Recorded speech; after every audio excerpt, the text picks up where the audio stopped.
of faith. This talk from the New York Society for Ethical Culture is about an hour, 20 minutes.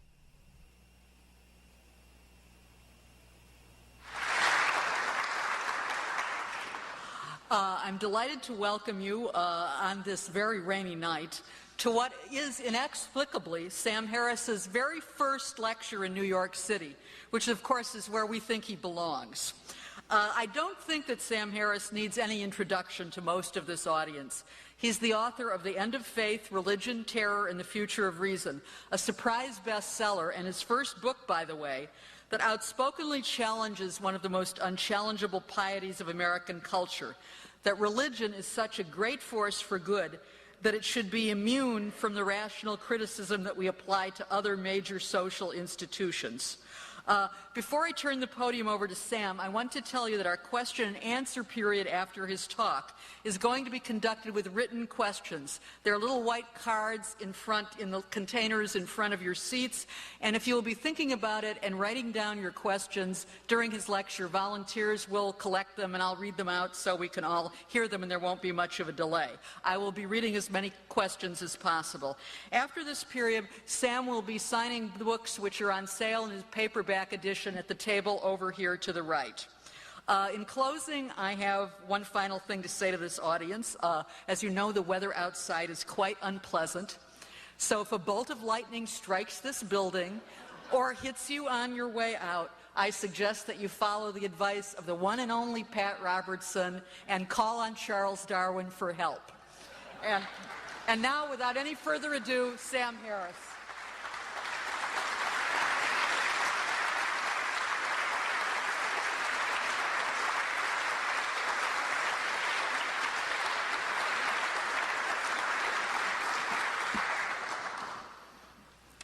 Well, thank you, Susan, and thank you all for coming on this rainy night. I also want to thank the Center for Inquiry and the Society for Ethical Culture. This really seems like the perfect merging of two organizations to bring us this talk.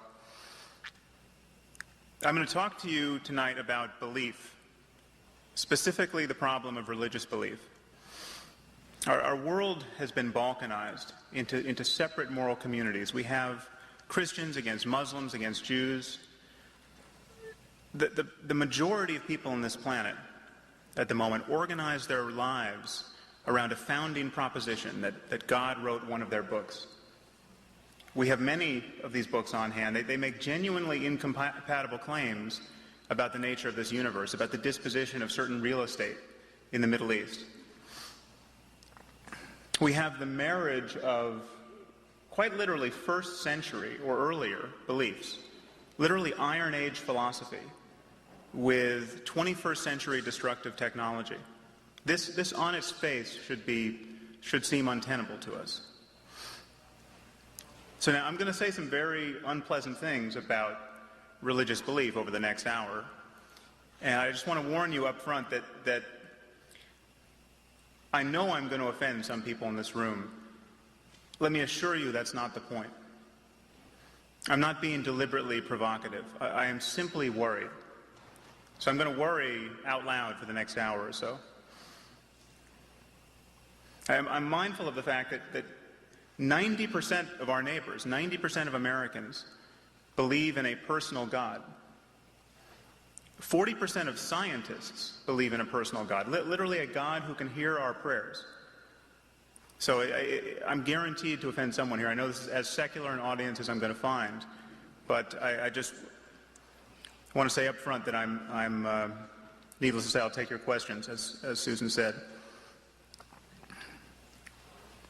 Well, what is a belief? Let's get into this for a minute. Beliefs are clearly representations of the world, but they are more than that. They are the representations of the world that we think actually represent the world. This is the distinction between a belief and a hope, say. When you hope that something is true, you are representing the world. You are representing a possible state of the world. When you believe that something is true, you are actually making your best effort to map reality with your thoughts. And this is why beliefs pull the reins of our emotions and our behavior so closely.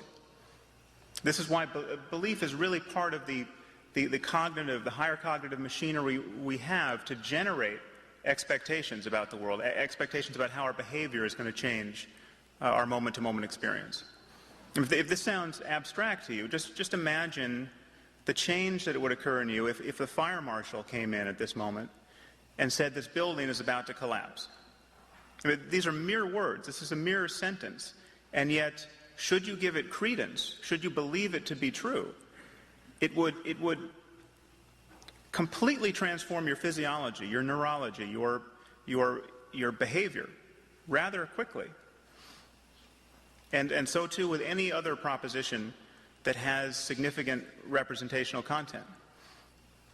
Believing a proposition to be true is what opens us to the representational content of any what otherwise would be a string of words. So, what do our neighbors believe? Well, 22% of Americans claim to be certain, literally certain, that Jesus is going to come down out of the clouds sometime in the next 50 years. Another 22% think he probably will sometime in the next 50 years. That's 44% of the electorate. Now, of course, this belief does not exist in isolation. It's not an accident that 44% of Americans also believe that the creator of the universe literally promised the land of Israel to the Jews. This is in his capacity as an omniscient real estate broker. And these beliefs are knit together with a myriad of other beliefs, infatuations with the end of history, with apocalyptic prophecy. And these beliefs have geopolitical consequences. This is not just what people believe on Sundays. It is actually not an exaggeration to say that something like half of us, something like 44% of the American population, if they turned on their television sets and saw that a mushroom cloud had replaced New York City, they would see a silver lining in this cloud, because it would be a portent to them. It would presage that the best thing that is ever going to happen is about to happen, the return of Christ. Or take another belief, that we've all been pummeled with this debate about intelligent design, the idea that the machinery of the living cell is so complicated that it could not possibly have been generated through naturalistic processes. This should be genuinely troubling to us. This really is eroding the prestige of science in our culture. It is, your children could well be taught this pseudoscience in school, in biology class, one of these days. But it's also important to recognize that it's a bit of a red herring, because 44%, actually in the last Gallup poll it was up to 53%, something like half of us are creationists. Intelligent design is not what they're fancying. They believe that we were created from mud with divine breath sometime in the last 6,000 years. You know, Adam and Eve standing in a garden with a talking snake and a hankering for apples. But this is literally the vision of the creation of our species. Or take another belief that really this should just be a curiosity to us until you see its consequences in the world. That the Catholic idea that condom use is somehow immoral. I mean, this is a genuinely ludicrous idea. I can assure you that the powers of the human brain are insufficient to provide a good argument for this.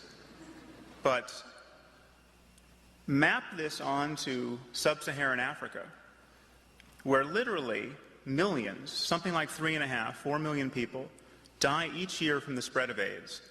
And what you have there are Catholic ministers literally preaching the sinfulness of condom use in villages where the only information about condom use is the representation of the ministry. I mean, it seems to me that the time for respecting beliefs of this sort is long past. This is genocidal stupidity. It is criminal negligence of a sort that we would not tolerate in any other institution. Yet the Vatican cannot be criticized to the degree that it should, because it's the Vatican, and there is a overarching taboo around criticizing religious faith.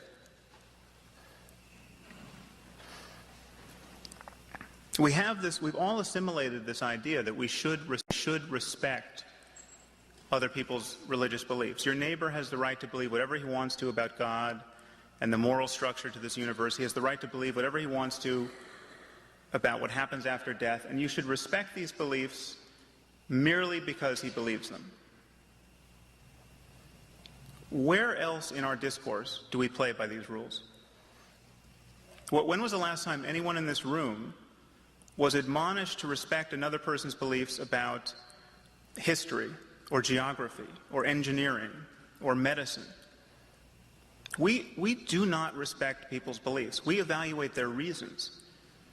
If my reasons are good enough, you will helplessly believe what I believe. That is what it is to be a rational human being. Reasons are contagious. If I came on this stage and said that the Holocaust never happened, you would be under no burden whatsoever to respect my beliefs. We don't respect the beliefs of people who think Elvis is still alive, and the people who make all those crazy pilgrimages to Graceland. These people do not get invited to sit on our boards of directors. They don't become presidents of universities. I mean, that is all well and good, except when you change the subject to God, and then all bets are off. Then the sky's the limit. You can be certain with zero evidence and respected for it. It is taboo to push the conversation into criticism of your beliefs. So what I'm advocating, really, and what I advocate in my book, is a kind of conversational intolerance. We don't need new laws. We don't have laws against Holocaust deniers. All we need is a standard of intellectual honesty where people who pretend to be certain about things they're clearly not certain about receive some conversational pressure. I mean, this would all be accomplished if we treated everyone who spoke about God on the floor of the Senate as though they had just spoke about Poseidon. I mean, just imagine, we have all these hurricanes in the Gulf, and some senator gets it into his head that we should really be praying to Poseidon. I mean, this, after all, is his jurisdiction. The ocean is reclaiming our cities. Clearly, that would be the end of that person's political career. And yet it's not like someone discovered in the 3rd century that the biblical God exists, but Poseidon doesn't. I mean, these claims have exactly the same status. So there is a conflict between religion and science. Many scientists, have papered over this conflict. And no less a body than the National Academy of Sciences, really our most elite scientists, has announced that there is no conflict, that religion and science ask different questions and represent different ways of knowing. Well, religion and science don't ask different questions, and they don't represent different ways of knowing. Every religion is making claims about the way the world is. If Jesus does come down out of the clouds like a superhero, Christianity will stand revealed as a science.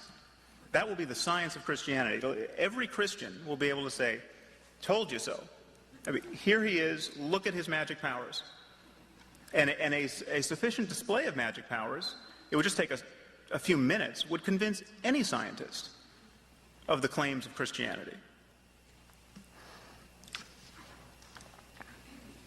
I mean, take this idea that religion and science are mutually compatible and ask different questions, and broadcast it onto the current debate about stem cell research. I mean, from a biological point of view, stem cell research is one of the most promising areas of research in biology to generate medical therapies for scores of conditions. There are literally tens of millions of people in our own country suffering from diabetes, from spinal cord injury, Parkinson's, full body burns, And stem cell research is, while who knows when and how it will pan out, any biologist will tell you this is what we should be doing, and yet we're not funding it at the federal level. The concern from the religious point of view is that we have to destroy 3-day-old human embryos to conduct this research. And the ethical debate stops there. It is just merely asserted from the religious point of view that 3-day-old human embryos have souls. You have souls in the petri dish, you have souls in the little girl with diabetes. You can't, the interests of, who can weigh the interests of one soul against another?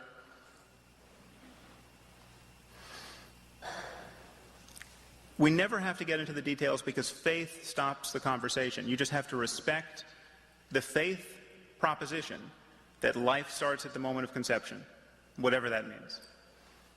Well, let's talk about the details for a second. Perhaps it sounds scary to destroy human embryos. A 3-day-old human embryo is a collection of 150 cells. They're arranged in a sphere. There is no brain. There's no nervous system. Maybe 150 cells sounds like a lot of cells. There are 100,000 cells in the brain of a fly. Flies have brains. They have neurons. They have neurons very much like our own. If we know anything at all about the relationship between physical complexity and the possibility of having experience, and the possibility of having interests, we know that more suffering is visited upon this earth every time we swat a fly than when we kill a 3-day-old human embryo. It's not enough to say they're potential human beings. Given the advances in genetic engineering, every cell in the human body with a nucleus is a potential human being given the right manipulation. Every time the president scratches his nose, he's engaged in a holocaust of potential human beings. Take the idea that there are souls in these embryos. Well, embryos at this stage can split into twins. So what happens? We have one soul that becomes 2 souls. Embryos at an even later stage can fuse into what's called a chimera, becoming a single individual. So we have 2 souls coming into 1 soul. The arithmetic of souls doesn't make sense. No one is ever burdened with the responsibility of trying to make sense of it because faith stands in for ethical argument.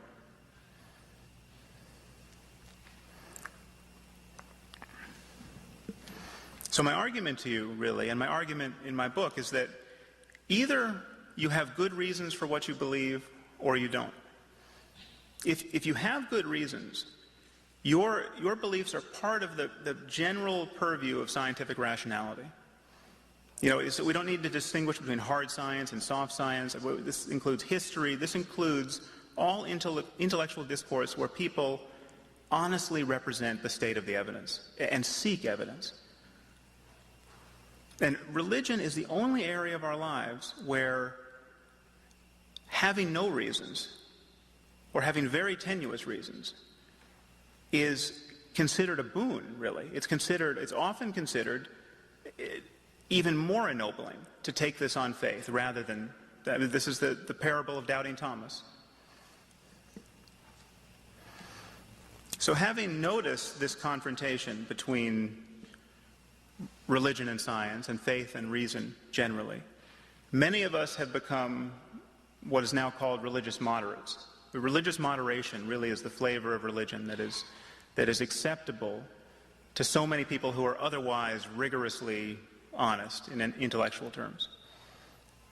And in my book, I criticize religious moderation rather harshly, and this has actually been some of the most controversial material in my book. So I just want to run through my argument briefly about this because it has raised some hackles.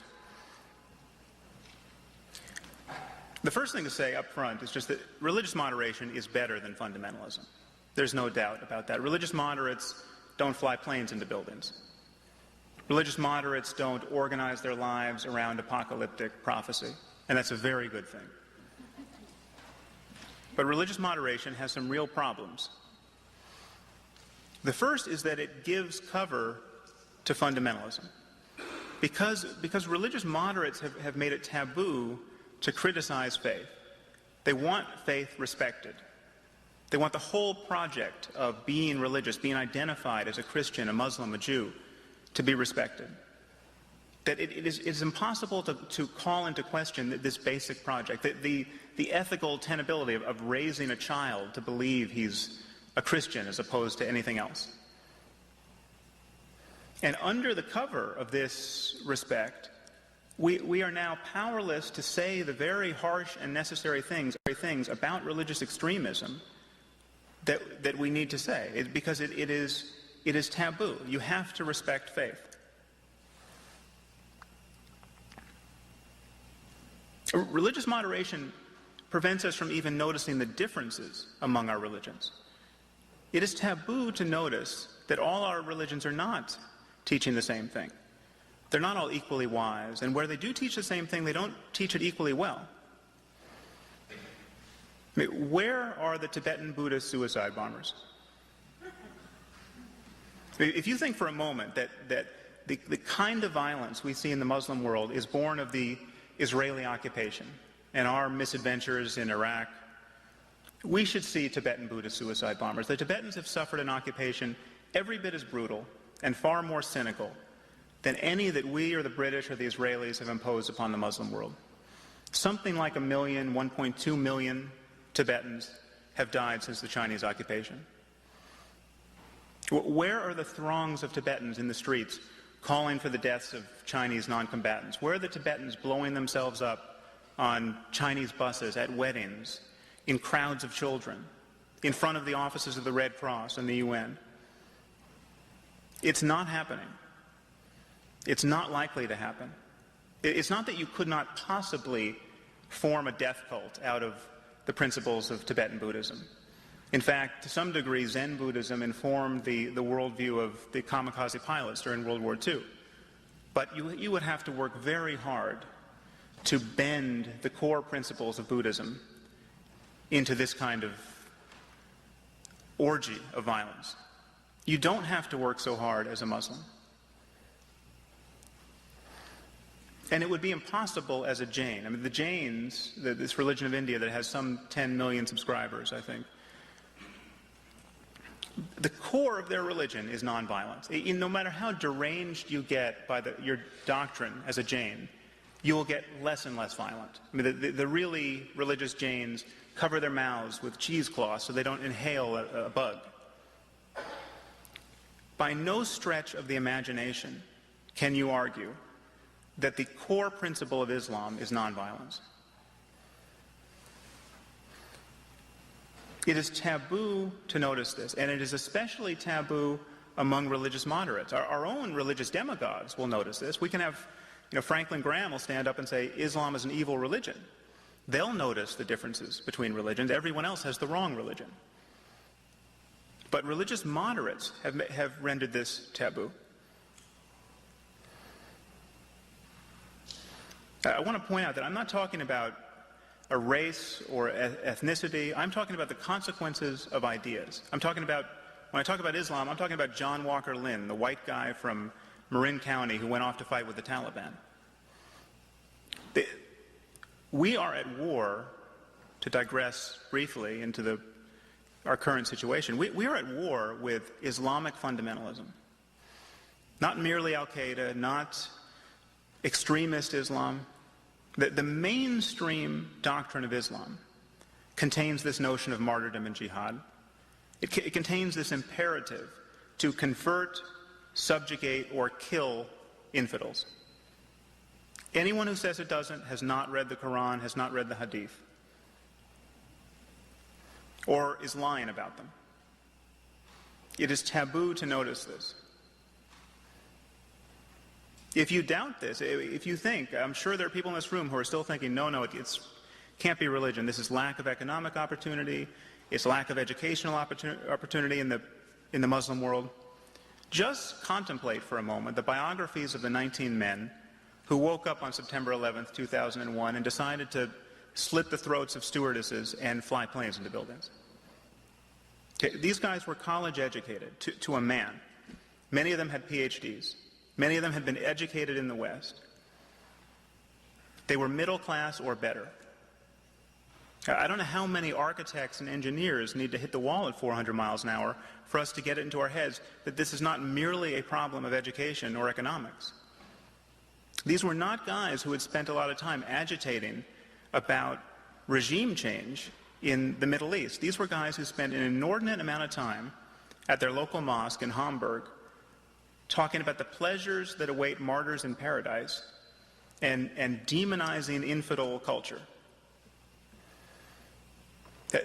The circumstance we are in is much more sinister than many want to realize. It is possible to be so well educated that you can build a nuclear bomb and to still think you're going to get the 72 virgins in paradise. That is how partitioned the human mind is, and that is how balkanized our discourse is. That is how immune religious propositions are to critical pressure, conversational pressure in our discourse. 40% of scientists believe in a biblical God. That does not suggest that there are good scientific reasons to believe in a biblical God. That suggests that 60% of scientists are not doing their jobs. That there really is an argument to be won here. So the problem with religious moderation, another problem, is that moderates are blinded by their own moderation. A moderate doesn't know what it's like to be certain of paradise. A moderate doesn't know what it's like to be certain of God, to be certain that the book he keeps by his bedside is the perfect word of the creator of the universe. And so when the moderate sees the jihadist in the video camera saying things like, "We love death more than the infidel loves life," and then he blows himself up, it's the moderate who's left wondering, well, that couldn't be faith. I mean, that's propaganda, I don't know what that was, but that's not religion.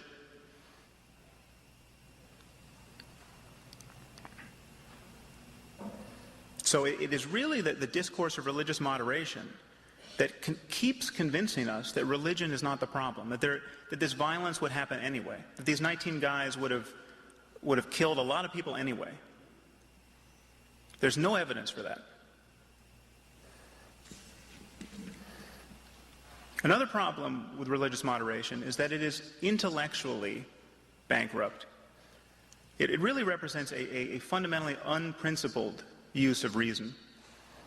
At least fundamentalists talk about evidence. You ask a fundamentalist, why do you believe that Jesus was the Son of God and the Bible is the perfect Word of God? You'll get reasons. They're not good reasons, but you will immediately see that these people are engaged in an evidentiary pursuit. They'll say things like, the New Testament confirms all of Old Testament prophecy, or every prophecy in the Bible has come true. These are specious claims, but contrast that to what moderates say. Moderates don't talk about evidence. Moderates talk about meaning. They talk about the good effects of believing as they do. Now, just take that kind of talk into another area. Just change God to some other consoling proposition and appreciate what a non sequitur that is as to the question, why do you believe in God? This is actually an example from my book. Imagine your neighbor believes that he's got a diamond buried in his backyard that's the size of a refrigerator. Okay, and you ask him why. And he says things like, well, you don't understand. This diamond gives my life a lot of meaning. Or, my family loves the gatherings we have on the lawn digging this pit every Sunday. And are we going to take that away from us? Or imagine if he said, I wouldn't want to live in a universe where there wasn't a diamond buried in my backyard that's the size of a refrigerator. It's pretty clear, it's immediately clear that those responses would be inadequate. Deeply inadequate. Those really are the responses of a madman or an idiot. And yet, take the same kind of thinking into the religious domain, and these responses have immense prestige. In fact, unless you endorsed some thinking of that kind, you could not possibly get elected to political office in this country.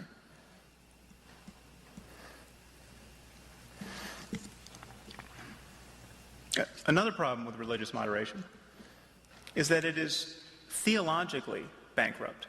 It is not like if we just read the books more closely, we would discover all these reasons to be moderates. I got news for you. I've read the books. God is not a moderate. What you find in these books, there's no place in the books where God says, you know, when you get to the New World and you develop your 3 branches of government and you have a civil society, you can just jettison all the barbarism I recommended in the first books.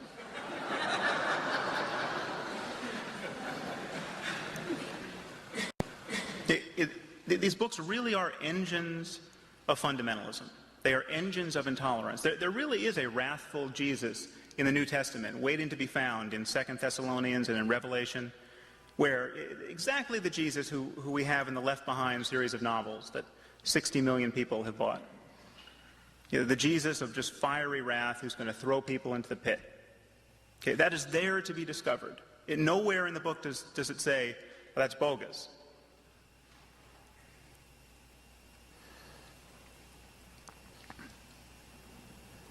It's not an accident that people like St. Thomas Aquinas or St. Augustine, or really the people who are still taught as the great lights of the Western tradition.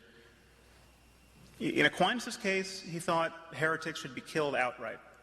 In Augustine's case, he thought they should be tortured. Augustine's argument for the use of torture laid the foundations for the Inquisition.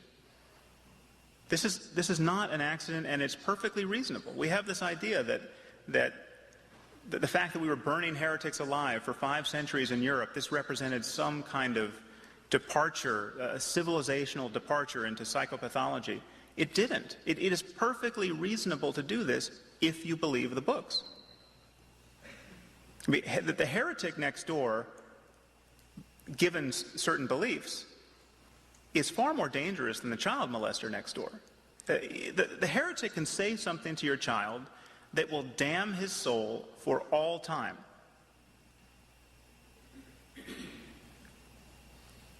Religious moderates lose touch with the fact that it's possible to believe this.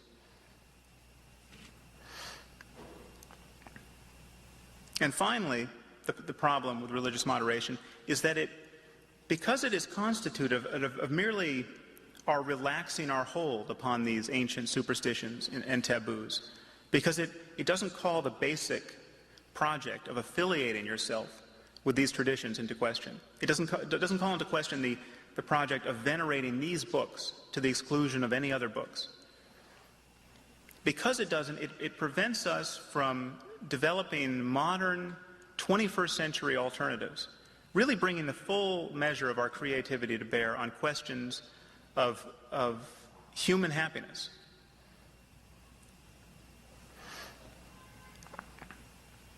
Now, this link between religion and morality that really is everywhere in our culture, and which really underwrites religious moderation and religious fundamentalism to a significant degree. This idea that without religion, something fundamental would be lost to us in moral terms. This really is questionable when you look at the books. The truth is that not even, just to speak specifically of the Bible for a moment, not even an Orthodox Jew or a fundamentalist Christian can take God at his word, given how sadistic God is in books like Leviticus and Deuteronomy and Exodus. I mean, if you were going to draw your to-do list out of a book like Leviticus, you would make Mullah Omar of the Taliban look like Franklin Delano Roosevelt. I mean, it's just, it paints a vision of life so needlessly horrible, so subversive of the basic project of creating a sustainable society where human happiness is even possible, that we effectively have edited the Bible. Even fundamentalists have. But it's important to point out that nobody ever says these passages are immoral. I mean, the idea that you find that a woman is not a virgin on her wedding night and you stone her to death. You stone homosexuals to death. If your kids talk back to you, you stone them to death. If you go into a town and you see someone praying to a foreign god, you kill him, you kill his family, you kill everyone in the town. Okay, these are not metaphors, these are not analogies for some spiritual struggle within. These are explicit directives to kill people for theological crimes. No one ever says this is immoral. Christians just say we don't have to do this anymore because Jesus brought us the doctrine of grace. Well, incidentally, Jesus also said that every jot and every tittle of the law has to be fulfilled. So the inquisitors of the Middle Ages had a rationale for practicing this kind of law.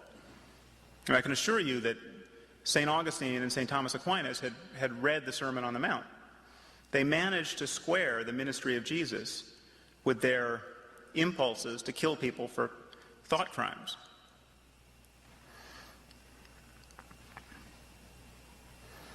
I mean, if this is the best book we have, from the point of view of fundamentalism, the Bible is the best book we have, or the Quran is the best book we have because it's literally been dictated by the creator of the universe. From the point of view of moderation, these are the best books we have, but who knows what their source is. Just the smartest people who ever lived wrote these books, say. If the Bible is the best book we have in the West, in ethical terms, we should be practicing slavery. The creator of the universe clearly expects us to keep slaves. He simply tells us not to beat our slaves so severely that we put out their eyes or their teeth. Jesus clearly expected us to keep slaves. He never criticizes the institution of slavery. He uses analogies with slaves. Paul, in 1 Timothy, admonishes slaves to serve their masters well and to serve their Christian masters especially well so that they can partake in their holiness. The abolitionists were absolutely on the wrong side of the theological debate. If this is the wisest book we have, the slaveholders of the South were right. And on so many other questions, this is true. If this is the wisest book we have, we should be beating our children with rods. It says in Proverbs. Incidentally, fundamentalist Christians in our country are beating their children with rods. Last year alone, in Alabama, 40,000 kids were paddled in their schools. It's legal to do this. This is a faith-based initiative.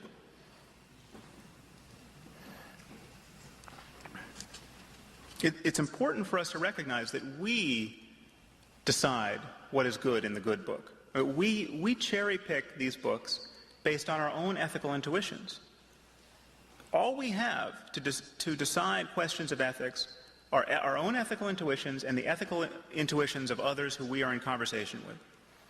You can put your faith in a 21st century conversation about ethics, or you can put your faith in a first century conversation as preserved in these books. And the problem of faith really is that it is a conversation stopper.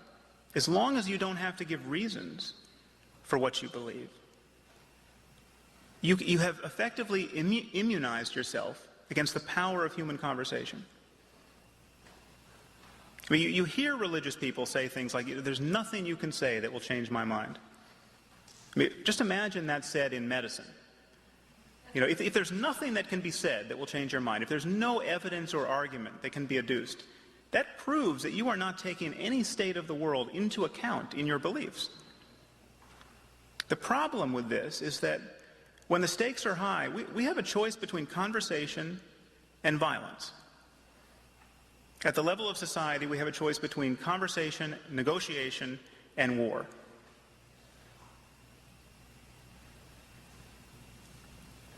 The only willingness to take on and consider new evidence and new argument guarantees that this human collaboration is open-ended. Only that willingness guarantees that. Religion is the one area of discourse where we have made a fetish of a very different frame of mind.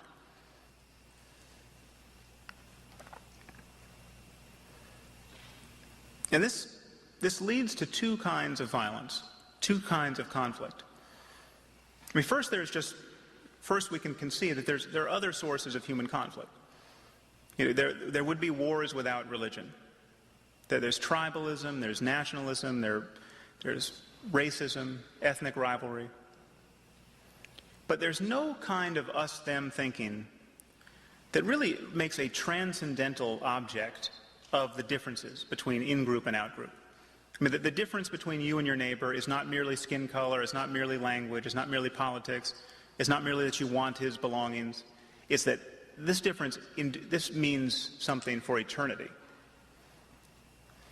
And so what you have are populations of people who organize their moral identities around their religious affiliation, whether or not they care so much about the theological details. And this leads to conflict when a society is stressed. Over and over again, we see societies breaking down along religious lines. This happened in Ireland, Bosnia. You know, it's not that the Irish were fighting over the doctrine of the transubstantiation, but their identities, their core moral identities, were built around religious affiliation. Then there's the other kind of religious violence, which is explicitly theological, where you literally have people killing other people because they think the creator of the universe wants them to do it, and they think there will be a reward for doing it. And the preeminent example of this is what we see every day on the front page of the paper, that this jihadist violence.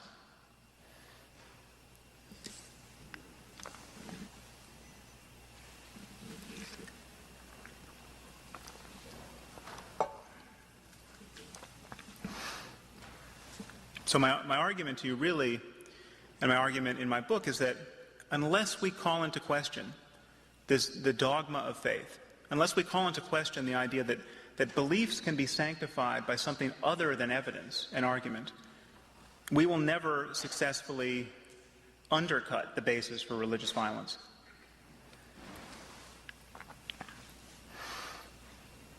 Now, I've said many nasty things about religious faith. This is not to say that religion is merely a shell game.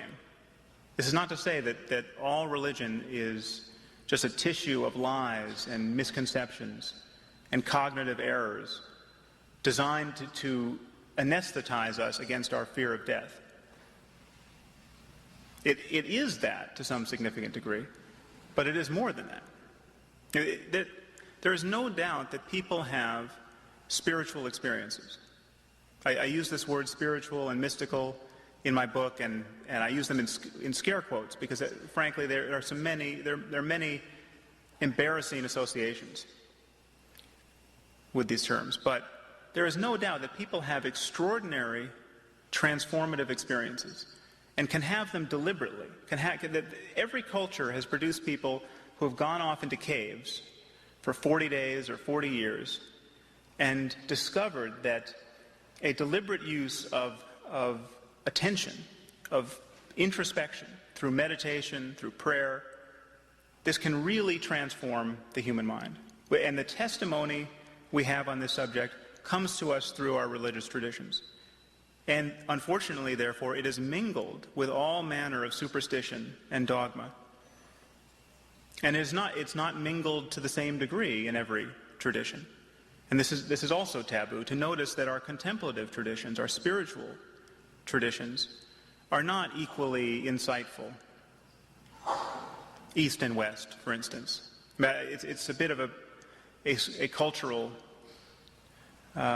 mystery as to why this is so, but the Eastern tradition has been, the Indian tradition generally, and Buddhism especially, has been so much more sophisticated, so much more empirical in their study of first-person experience, or just in their study of what it is possible for a human being to realize if he or she just pays close attention to the flow of experience.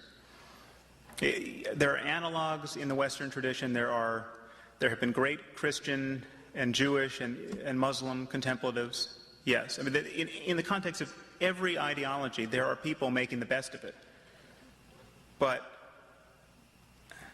the difference, East and West, in contemplative terms, really is like the difference between Western medicine and Eastern medicine.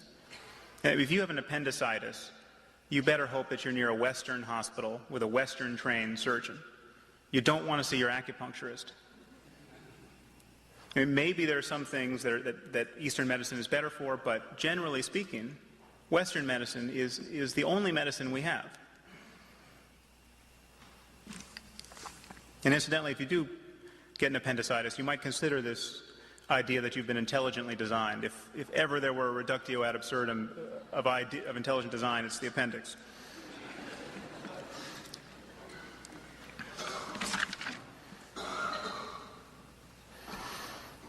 So in the West, we've had an impoverished conception of sanity, really. We've had an impoverished conception of mental health. We think that, if you're walking down the street talking to yourself too much, and we all do it a little, but if you're doing it too much and not censoring yourself in front of other people, you're crazy. But if you talk to yourself all day long, silently, if you just know enough to shut up about it, but you're talking to yourself, thinking, from the moment you get out of bed to the moment you fall asleep, that's perfectly normal. That's compatible with perfect sanity. That is not the Eastern, and especially it is not the Buddhist view. I mean, in Eastern schools of meditation, they have discovered that there is an alternative to being lost in thought, moment by moment. In the West, the testimony on this subject is really thin. I mean, in the West, we have been standing on the shoulders of dwarves in contemplative terms.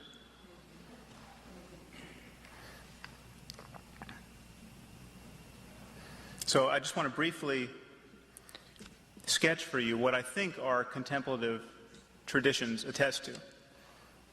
And this is something that is actually getting a lot of scientific interest at this point. As you probably know, there are meetings between the Dalai Lama and Western neuroscientists. I just came from one in D.C., and this was devoted specifically to the clinical applications of meditation. But there is dialogue between Western scientists generally and contemplatives about how first-person data, first-person experience can be brought into the charmed circle of third-person experiment, and how we can use this to understand the possibilities of human well-being a little bit better. So briefly, the first fruit of this dialogue really is the insight that positive human emotions, positive human traits, are skills. They are trainable. I mean, just as you can learn to play the piano, you can learn to feel compassion for somebody when you otherwise wouldn't. You can learn to feel joy at the success of another person rather than envy. And you can learn this because our brains are really plastic. Our brains are instruments that change based on how they are played. It's really quite magical that this is so, but it certainly seems to be so. Who knows to what degree our experience can change the brain and therefore change the possibilities of future experience. But we know that it does. And therefore, what you think matters. What you feel matters. How the kinds of intentions you form toward other people matters. Whether you act ethically matters. And what you pay attention to, moment to moment, what you notice matters. And it even just matters for health. We know that stress is so corrosive of physical health now. We know that, I mean, even if meditation did nothing other than reduce stress, it would be worth looking into. And we know that the brain is intimately linked with it, obviously the autonomic nervous system, but the endocrine system, the immune system. These systems are affected by your conscious emotional life and in turn affect the brain, its physical structure.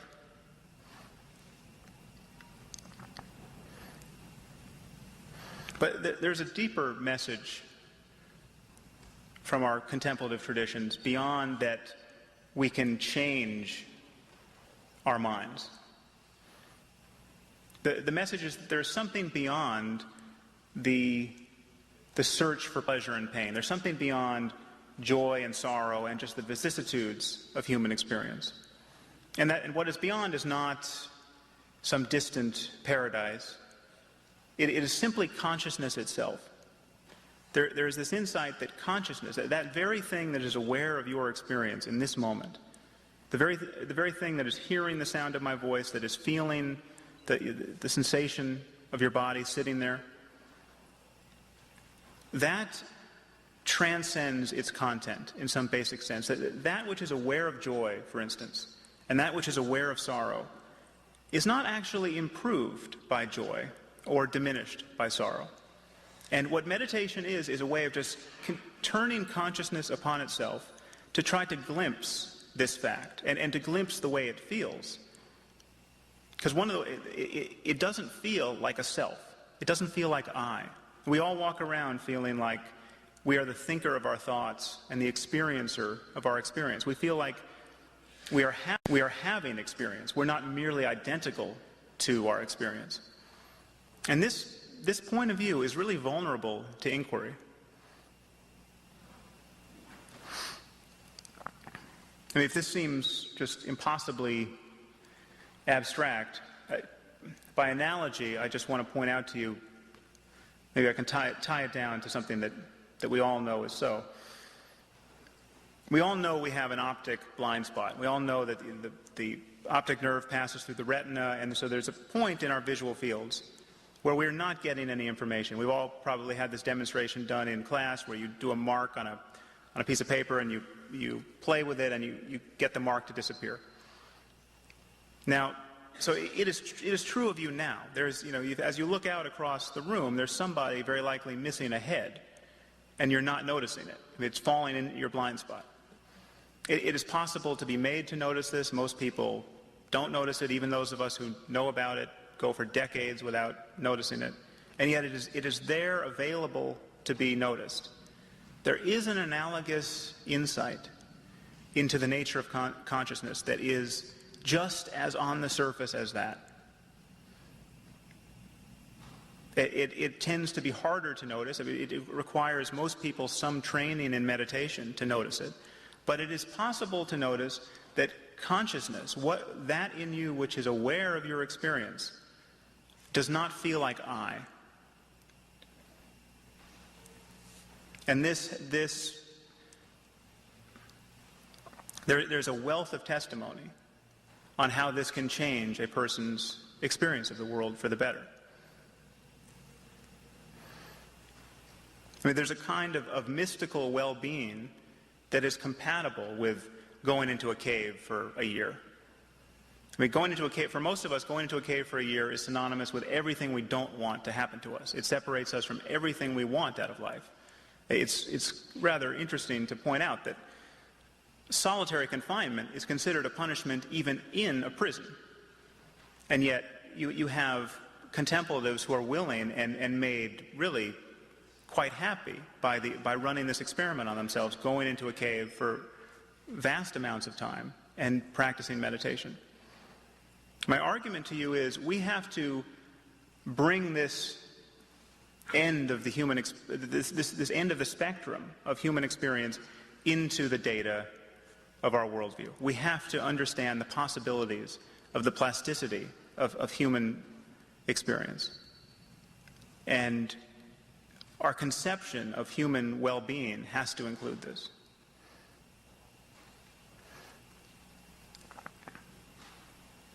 So in conclusion, I want to say that what we really need is a contemplative science.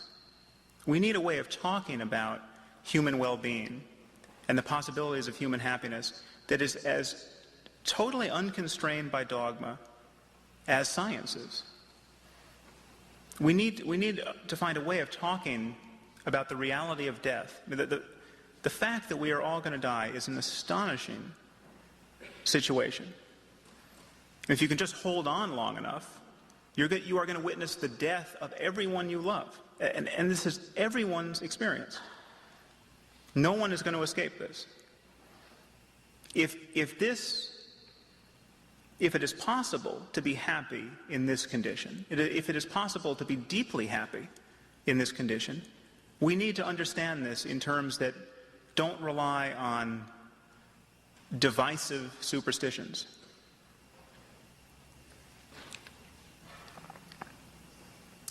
If there's an important role for ritual in our lives, if we need to mark those occasions in every human life, birth and weddings and deaths, with profundity, if this is actually doing some serious work for us, we need to understand this in rational terms. We need to develop language that is not first century superstition. So one way to summarize what I've said to you is that I'm really arguing that every one of us is a scientist, in that every one of us is making a claim about the way the world is. Every one of us wants to understand reality. None of us want to be confused. None of us want to be mistaken about the situation we're in. But there are areas of intellectual honesty in our culture where science is good, and there are areas where we have a fundamental double standard, where certainty has been unlinked from evidence. But just as everyone is a scientist, everyone is also a mystic, in the sense that every one of us has been born into a circumstance where we are helplessly seeking happiness in a condition where experience is always changing. What you get, you lose. And we are all interested, whether we have time to think about it or not, we are all interested in finding just how happy, how much well-being can be enjoyed in this circumstance, and in designing a civilization that can promote it. So I'm just asking you to imagine what it would be like to have a society where our conversation about human well-being could proceed totally unconstrained by dogma, where really we could bring the full measure of our creativity to bear on questions of human happiness. And my argument is that to get there, to get from here to there, the end game for civilization is not mere tolerance of other people's irrationality. It is not political correctness. It is reason. Thank you very much.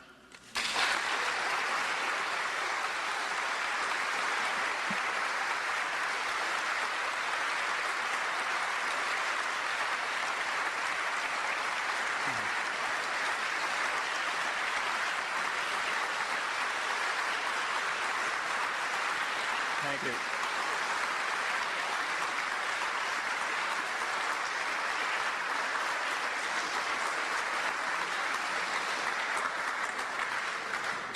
All right, as your questions are being collected, they're going to be brought to me, and meanwhile, while they're being brought, I will start off, Sam, with a few questions. One of the questions I'm asked most frequently in interviews is, and I've been asked it many times, what's to prevent you from going out and committing murder if you don't believe in God? What do you say to people who insist that there can never be any morality without religion? Well, yeah, as you say, this is an incredibly common question, and we're all wise to prepare an answer for it. I happen to have one. I mean, one counterpoint to this suspicion is, if you just look at the societies where there's the least homicide, the least violent crime. These really are the most atheistic societies on the planet. I mean, if you just look at the UN Development Index, which ranks societies by violent crime, by literacy, by educational attainment, by per capita income, without exception, apart from the presence of the United States somewhere in the top 20, these are the most atheistic societies on the planet. Societies like the Netherlands and Canada and Australia, Sweden. There is no evidence whatsoever that high levels of religious adherence leads to a moral society. In fact, if you look at within our own culture, if you look at the red state, blue state divide. Where are most of the murders occurring? Where are most of the teen pregnancies even, and even the abortions? These are happening, in those states that have the highest level of religious adherence. Okay. Here come your questions. I'll ask you one more while I vet these. I'd like you to pick up on some of the things you said about Eastern religion, because it seems to me that in a way you give Eastern religions kind of a pass on the whole issue of rationality. For example, the Dalai Lama just had a piece in the New York Times, which I'm sure everyone here read, and there didn't seem to me to be much difference between his views on the relationship between religion and science and that of the moderate Western religions you criticized. Would you comment on that? Yeah, well, one problem is that we have this one word, religion, and as though this named a really homogeneous class of infatuations and doctrines. And it doesn't. Religion is a word like drug. I mean, there are drugs. You have aspirin and you have heroin. And they're not very similar in terms of their effects on a human life. And while there are many wacky and unsupportable dogmas within every religion, within Buddhism, they're different, and there's a spirit of empirical rigor that the Dalai Lama has, for instance. I mean, he's gone on record over and over again saying if science demonstrates something that some doctrine of Buddhism is false, then science wins. I mean, he has that to some degree that's a blank check, because some of the doctrines to which most Buddhists are attached are doctrines that science is not likely to weigh in on anytime soon. But there is a difference, and while I criticize Buddhism in a very long endnote in my book, it is distinct from Islam, and as Islam is distinct from almost every other religion at this moment. Here is a great question from the audience. While we as adults agree with you totally, how do we begin to reach our young children or grandchildren? How do we teach our young children or grandchildren about life in this respect, when those under the age of 7, the age of reason, will not understand these ideas in the midst of this society? Well, I think kids, unless they're conditioned otherwise, don't come into this world believing themselves to be Christians or Muslims or Jews. I mean, we give them these ideas. They don't just pluck them out of the ether. And so it seems to me that simply giving honest answers to their questions, and certainly lifting this taboo of saying I don't know. I mean, we are so reluctant to say I don't know. And incidentally, scientists are the people who are really good at saying I don't know. They say I don't know all the time because they're terrified that some specialist is going to be in the room who knows so much more about what they've been asked that you can almost never get a scientist to weigh in on anything but his most narrow area of specialization. And this is slightly off topic, but notice the fact that science is paying a price for this, in that fundamentalists are really good at using the candor of science against it. I mean, whenever scientists say I don't know on Larry King Live, therein rush 1,000 fundamentalists, giving us the God of the gaps there. And that's really what intelligent design is. It is politics and religion masquerading as science. Do you think the right wing actually believes in religion, or does it simply use religion to mobilize the masses to support the fight for finite natural resources like oil? Well, that is spoken like a true religious moderate. Yeah, incidentally, needless to say, I believe that many people, most of the time, really believe what they say they believe. And their allocations of time and energy attest to this. Certainly a willingness to blow yourself up attests to this. But the people who are standing out on the sidewalks with the placards protesting homosexuality, I believe they really think homosexuality has been proscribed by God. And incidentally, that is why the First Amendment to the Constitution is not good enough to keep religion out of politics. It is only rational to be motivated by what you think is true. If you really think there is a God who hates homosexuals, it would be totally irrational to live in a society that just happily live in a society that just tolerates homosexuality. So I actually do believe people believe these rather unbelievable things. What percentage of your reader feedback has been hostile, and how hostile? That's actually been a pleasant surprise. I would say at this point something like 99% is really quite positive and quite supportive, and then there are the crazy emails, but nothing terribly scary either, so that's been good. What in your mind is the proper relationship between atheism and libertarianism? Actually, it's an interesting question. I've never thought about that, but there's a link in the sense that really the core idea of libertarianism is that peaceful, honest people have the right to be left alone, and this is trespassed rather obviously by the religious right in their impulse to legislate what goes on in the bedroom and in other aspects of our privacy. So libertarians are very much, while they are conservative in ways that don't satisfy many liberals, they are fundamentally against this idea that you can intrude upon your neighbor's pursuit of happiness because you don't like his behavior. If his behavior doesn't affect you, if it doesn't affect your property, then consenting adults should be able to do whatever they want.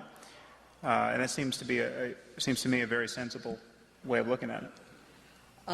If neuroscience ultimately shows, if it hasn't already, that religious zealotry has a chemical or genetic component, then what solutions do you have to the whole question of world or religious peace? Asterisk. Note that half of all scientists are religious may be the direct measure of this genetic component. Yeah, well, it all has a genetic and chemical component. I mean, every aspect of our experience. And the nature-nurture divide has been somewhat oversold. Again, I would point to Western Europe. There is a level of unbelief in Western Europe, in a country like Sweden, for instance, that is just the polar opposite of our situation. Here we have something like 3 or 5% of Americans who will call themselves atheists, and maybe 10% who are just fundamentally unsure. We have 90%, basically. 83% of Americans believe that Jesus literally rose from the dead. Something like 80%, depending on how the question is asked, 60 to 80% of Swedes are atheists. So unless you're going to allege some real genetic difference between Swedes and Americans, it doesn't seem like a genetic problem. It really, to my mind, is a conversational problem. This is related. Why is the United States going backward in terms of its attachment to religion, while the rest of the educated world, Western Europe and Asia, is going forward? In other words, what accounts for the extraordinary persistence of fundamentalism in America compared to the rest of the developed world? Yeah, it is a persistence. I don't think it's that we're necessarily going backwards. It's certainly become more visible, and it has become politically more empowered. But the levels of fundamentalism, if you look at just the Gallup polls over the last 70-some-odd years, the numbers of people who believe that Satan literally exists, for instance, have been really constant within a few percentage points. I mean, incidentally, it's 68% of Americans believe that Satan literally exists, and 28% believe that evolution is a scientific theory backed up by evidence. I mean, the most tenuous possible accommodation to the last 50 years of molecular biology and the last 100 years, 150 years of biology. So, while there are many excellent and profound arguments against religion, what specific practical practices can replace the portions of religious ritual that deal with human fears and anxiety about death, for example? Yeah, it's a good question for which I don't have any kind of comprehensive answer. I mean, it's something that I'm thinking about. It's something that we have to make up out of our own honest conversation. It's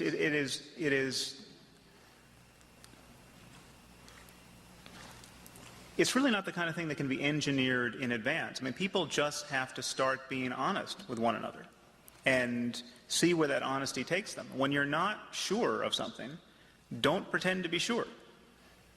You know, and these nuances are preserved. Even fundamentalists are intellectually honest generally. I mean, no one is eager to go by the Brooklyn Bridge as a fundamentalist. I mean, they want evidence. They want an honest representation of the state of the world. It's just that we have dumbed down our conversation so much on the territory of religion that we are playing by a different standard. And so I think it's for us to find out what would take the place of superstition and taboo. What do you think of Anne Rice's new novel about Jesus? I haven't read it. I think I'm unlikely to read it.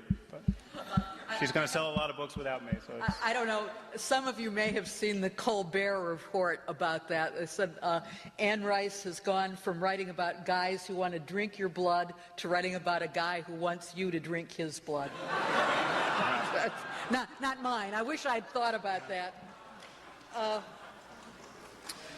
How do you restart a conversation with someone who says, nothing you can say will change my mind? Oh, it's hard.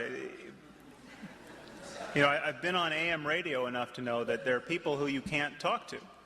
I mean, it's really, there are doctrines that are hermetically sealed, where the person like me who's going to challenge the belief has been demonized in advance as a temptation. I mean, the moment you start to sound reasonable enough so as to shake someone's faith, you are suspected of being the Antichrist. I mean, they are prepared for a sufficiently alluring counterpoint to their dogma. So it's and in the Muslim world, this is also, I think it's a deeper problem actually, because the taboos around criticizing faith are literally enforced by capital punishment in so many Muslim countries. I mean, you take your life in your hands, making the noises I'm making in any Muslim community on this planet, and it's not just in the Middle East. And we're talking in a suburb of New York. It is not. This kind of conversation is not being had in the Muslim world, and it's we have to find some way to inspire it. But it's how we do that is a genuine problem. Science, specifically quantum mechanics, has shown mathematically that we live in one of an infinite number of possible universes. Why is this acceptable while a belief in God is described by you as superstition? Yeah, that's an interesting question. I think it was Martin Rees, the Royal Astronomer of Britain, has said that inflationary physics, this idea that we could live in one of innumerable number universes, all functioning by different laws, suggests that there are probably infinite numbers, functionally infinite numbers of technologically advanced civilizations existing right now. And these technically advanced civilizations would have, almost by definition, invented computation and invented computers, and they'd be able to simulate universes on their computers. And it stands to reason there would be more of these simulated universes than actual universes. And therefore, on this reasoning, we should suspect to be in a simulation rather than in a real universe. Now, I guess the only thing I want to say about that, not being a physicist, is that physics appears to have achieved such a state of rarefication that it's almost impossible to know when a physicist is joking.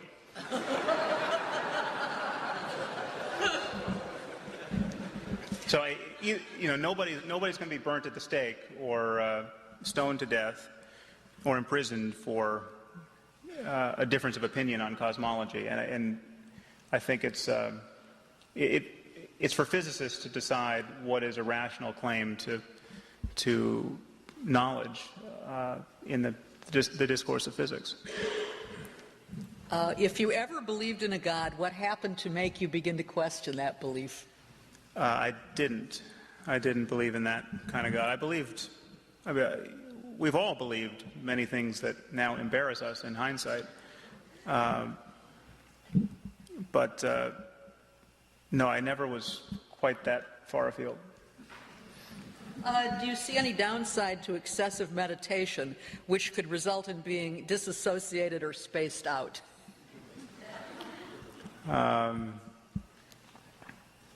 Yeah, I can exemplify that, being disassociated and spaced out right now. Yeah, it's like anything else. We are imperfect people devoting ourselves to various pursuits, and every Buddhist community, every meditative discipline has its casualties and can select for people who are not all that good at gratifying their desires in the world. So you have a lot of, the people who go into a cave for a year, not all of them are the next Buddha. Some of them are very likely quite neurotic and not happy in their lives. So it's you just have to be, you have to separate the various variables, but it's quite possible to, I would imagine, meditate in a way that isn't good for you. Good for you based on who you happen to be, or good for you because you're either doing it wrong or the practice is not suited to you, in the way that it's possible to exercise in a way that's not good for you. There's nothing wrong with jogging, except if you have bad knees, except if you have a bad back, except. So there's almost certainly an analogous issue with meditation. Do you think that fundamentalist Christians in the United States would really have any objection to fundamentalist Islamic theocracies if they didn't support terrorism? Oh yeah, they would have an objection. It's just it wouldn't be so troublesome. It's the wrong religion. From the point of view of Christianity, all those people are going to hell, and the Muslims have returned the favor. All the Christians are going to hell. So. This is pretty broad, but I'll read it out. Do you think that modern secularism is an evolutionary transition to another state of consciousness, or is it the end of evolution? Yeah, I'm actually not a fan, and I've received some heat for this, I'm not a fan of words like secularism and atheism. I don't think we have to name the counterpoint to religious irrationality. We don't have words to describe not being an astrologer or not being an alchemist. I mean, nobody wakes up in the morning and says, I'm not an astrologer, I'm not an astrologer. And to some degree, I think the same will work for not being duped by the false certainties of religion. We simply need to apply reason. We can talk about being rational. Ultimately, I don't think we have to talk about being secular. So, Sam, why do you uppercase G in God in your book? I know the answer to that. Well, I guess I could plead that the copy editor did it, but it's the God most people believe in. I mean, most of the readers are not believing in one God amid many other gods they think exist. There's the one God, the biblical God, which is the Quranic God. I think we'll close with this question. Seems to me very important. What practical steps can we take as individuals in our individual lives to bring about the conversational intolerance you advocate? Well, it's interesting because I'm not actually recommending that we just oppose every claim to religious conviction wherever we find it. I'm not recommending that, you know, in a closed elevator you hear someone talk about Jesus and you unleash on them. It's really just in situations like this. As a start, I think, you know, when you're at the podium or when you're writing an editorial or an opinion piece for the newspaper, or you're in a situation where you are advancing the conversation about ideas, it seems to me that we all have a moral responsibility to be deeply honest about these things. And, you know, so I'm not advocating that we all rush back and destroy every Thanksgiving dinner over these issues. But and then who knows where it would go from there? I mean, there's room certainly for being civil and just turning the other cheek. Thank you. Yeah. Thank you very much. Sam Harris is currently completing a doctorate in neuroscience to research the neural foundation for belief. The End of Faith is his first book. Visit www.norton.com for more information.